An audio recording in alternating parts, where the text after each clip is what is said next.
Good morning, students. Welcome to the online classes of Triveni Memorial Senior Secondary School. Today we are going to start the fourth section of our second unit. The name of the unit, as you have already read, is Presence of Mind. And in this we got four sections. The first one was a clump of lilac. The second and third were about Prithviraj Chauhan. The second one was Prithviraj Chauhan, first part. The third one was Prithviraj Chauhan, second part. Now we'll start the section 4 for second unit of class 7 for your English reader book. Let's start the chapter. That's a poem, The Glove, and this is a poem, but in actual it is the short story, you can say, and we'll find out what's the presence of mind here. Okay. Section 4, the name is The Glove. King Francis was a hearty king and loved a royal sport, and one day, as his lions strove, sat looking on the court. The nobles filled the benches around, the ladies by the side, and amongst them Count de Lodge, with one he hoped to make his bride. And truly, it was a gallant thing to see the crowning show, valor and love, and the king above and the royal beasts below. Rent and roared the lions with horrid laughing jaws. They bit, they glared, gave blows like wings. A wind went with their paws. With bellowing might and stifled roar, they rolled one on another, till all the pit with sand and meat was in a thunderous smother. Now, this page, these lines tells us that there was a king. The king was a hearty one. That is, he was very kind. Okay. He loved a royal sport. Royal sport, you must have seen in a few movies that two lions or other animals are left in an open ground, circular ground, and the other audience sit around that ground and watch the fight between them. Even sometimes you must have seen even the men are sent there for the fighting. So that was a royal sport, that the lions fighting against each other in that circular empty ground. Okay. Nobles filled the benches around, that is, the nobles were all around that circular stadium. They were sitting on the benches with the ladies by their side, that is, along with their wives. Now, along them there was Count de Lodge. Count de Lodge was a brave person, the bravest of all in that area, in that region, in that kingdom. And Count de Lodge was someone with whom King Francis wanted to marry his daughter, his beloved one. Now, it was a very great show, and King was above and the royal beasts below. Here, royal beasts are the lions. Now, the lions were fighting each other in a cruel manner. They were using their paws, they were roaring hard, and in their fight, it was sand and wind. That is, a lot of sand was out there, and it stopped the view of the king and the other members. Okay.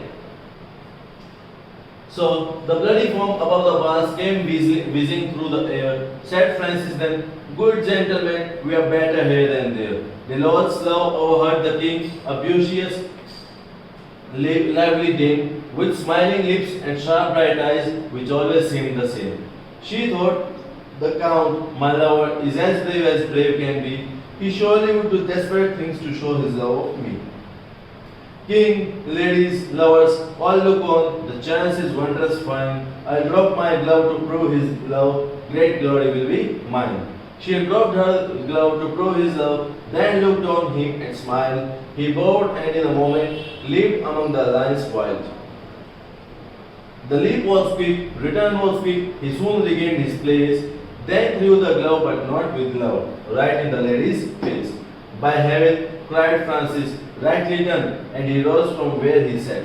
"No love," quoth he, "but vanity sets love a task like that." Now this page tells us what happened after that. After the lines of fighting and the viewing was not clear, the king changed their seat along with the gentlemen, and says that we are better here than there because the viewing was not clear. De Lord's love overheard the king, a beauteous, lively dame. Dame is a rank given to the princess in British Kingdom. Okay.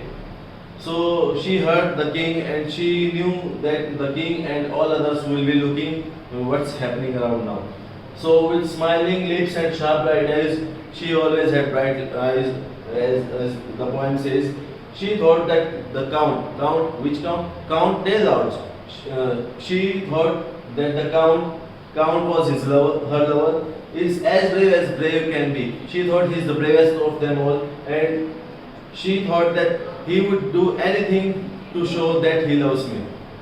Now, king, ladies, lovers, all were looking towards the center ground, and she thought that this is a wonderful chance, and she thought that she will drop the glove into the center stadium between the two lions, and her love, that is Count Delouch, will go there and get the glove back to show his love, to show the courage, to show the courage. And she did the same. She dropped her glove to prove his love, and then looked on him and smiled. Now she looked towards Count Delouch and started smiling. He bowed and in a moment leaped among the lions while the leap was quick, return was quick. He soon gained his place.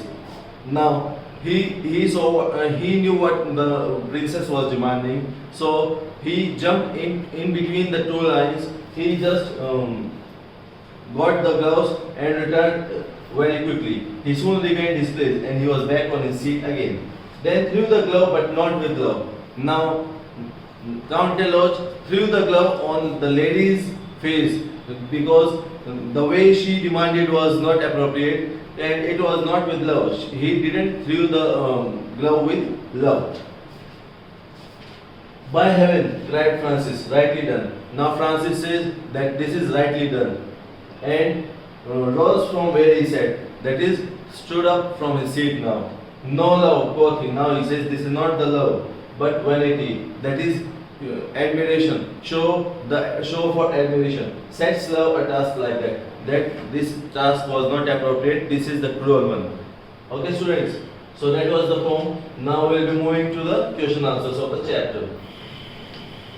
So first two are the MCQs. What kind of king was King Francis? He was a hearty king.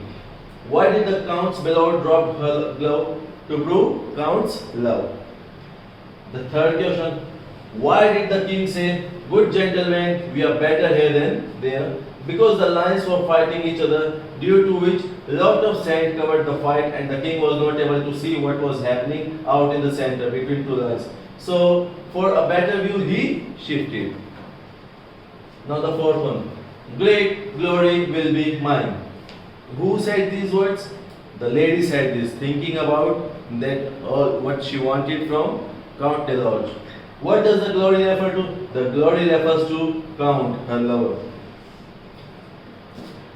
What do you learn about the speaker from these words? The speaker desired for admiration for her love. She wanted to show how much Count Delouch loved her. Why did the Count throw the glove in lady's face? Do you think the act was right? To show what lady thought is a way to show Count's love for her was not appropriate. The act was also not right, as it may have taken Count's life. Do you think the wish of the lady was appropriate? Give reasons for your answer. No, the wish of the lady was inappropriate, as that may have led to death of her lover Count Delouch, as Count Delouch had to go between the two lions, those were fighting against each other, and it may have led to the death of Count Delouch. So that's it from this unit, and we'll be meeting you in the next video. Till then, take care. Thank you.